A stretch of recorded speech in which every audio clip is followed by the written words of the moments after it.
माही जी पंजाब से।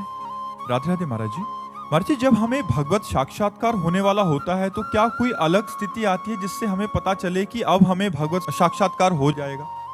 देखो, पहले भजन करो, आखिरी स्थिति है भगवत साक्षात्कार। पहले हमारे अंदर जो काम है, क्रोध है, लोभ, मोह, मद, मत्सर, इनको हम काबू में करें ना। अभी तो हम इनके गुलाम हैं, मन के गुलाम हैं, इंद्रियों के अधीन हैं।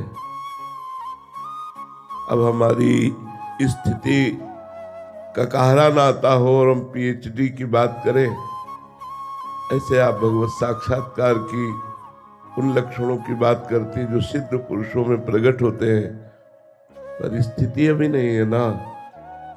तो उसको केवल आप सुन लेंगे और दूसरों को सुना देंगे, लाभ तो मिलेगा नहीं ना। लाभ तो मिलेगा अपनी स्थिति से चलने पर। जब हम अपनी स्थिति से चलते हैं तो उस स्थिति को प्राप्त हो जाते हैं। इसलिए निरंतर नाम जपने का अभ्यास करो, भगवान की लीला कथा सुनो, परोपकार की वृत्ति रखो, सब में भगवत भावना करो, तो तुम उस स्थिति को प्राप्त होगे। वो स्थिति अनिर्वचनीय स्थिति है, जब केवल केवल केवल भगवान ही रह जाते हैं।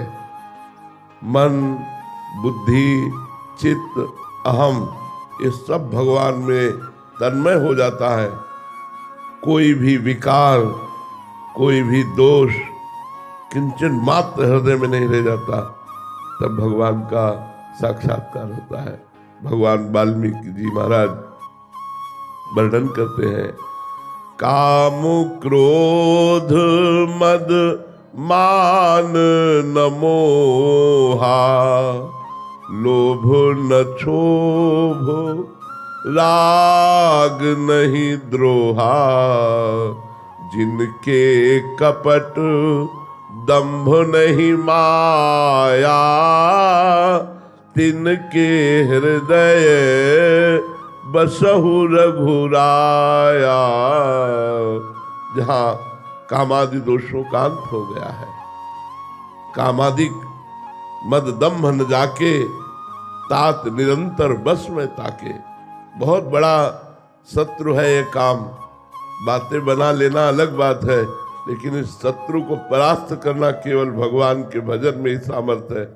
न तो शास्त्र ज्ञान में सामर्थ्य है, न किसी और बल में सामर्थ्य है। एकमात्र भगवान के भजन बल के द्वारा कामादि दोषों को परास्त किया जा सकता है। तो काम, क्रोध आदि दोष हृदय से बिल्कुल निकल चुके हैं, कोई भी चाह नहीं रह गई। किंचन मात्र मान, अपमान, निंदा, स्तुति का प्रभाव नहीं पड़ता। किसी भी विषय संग से नवीन विषय भोगने की इच्छा ही नहीं रह गई। लोक परलोक के समस्त भोग उसे विश्वत लगते हैं।